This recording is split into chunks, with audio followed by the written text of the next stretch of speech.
So hi guys, my name is Daniella Cohen, and so I'm going to tell you a little bit about my project GIVE, which stands for Go, Innovate, Volunteer, Educate. So it started at Indian Trail School, which was my elementary school. And so when I was in third grade, my school gave its students a chance to come up with their own projects. So I'm going to have everybody stand up. Everybody stand up and turn to a person next to you and shake their hand. All right, now sit down. That was easy, right? These simple connections are so easy when people are right next to you. You can just shake their hand. So for my project in third grade, I decided that I wanted to be able to shake the hand of a kid somewhere else in the world. So I decided to write letters to kids in Iraq and Israel. And we never got responses, but we know that they received them and that they really enjoyed them. So this is a picture of one of the letters. And so this is Partha Rajendra. And his grandfather founded the Sahasradipika School in Bangalore, India. And what they do is they find kids who don't have any parents or have an aunt who can't support them. They take them in, they give them food, and they have shelter and an education so they can go to college.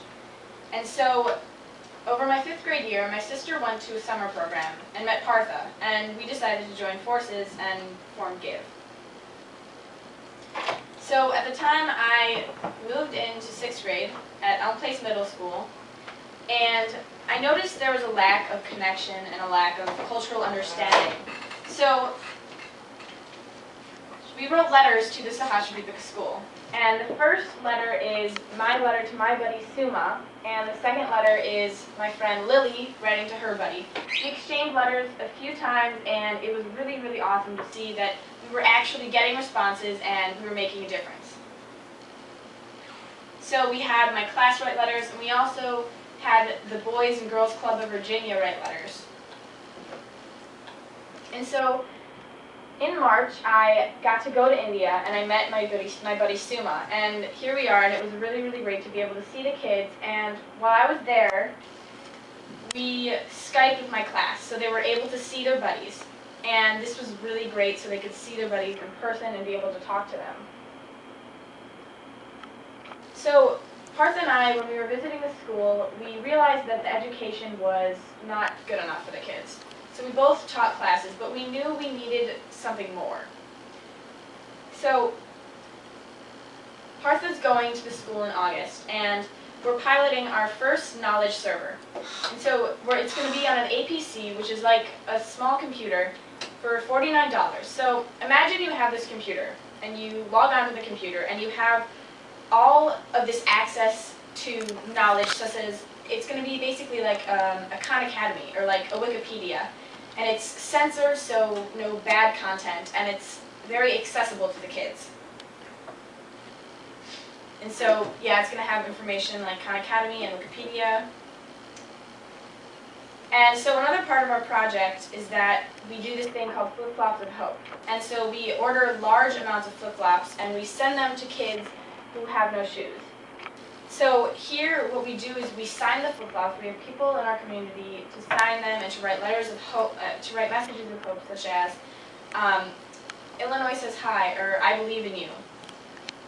And so we sent those to the Sahasradipika School and to another school in India.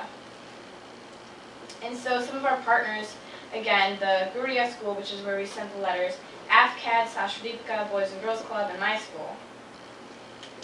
So a big part of our project was fundraising.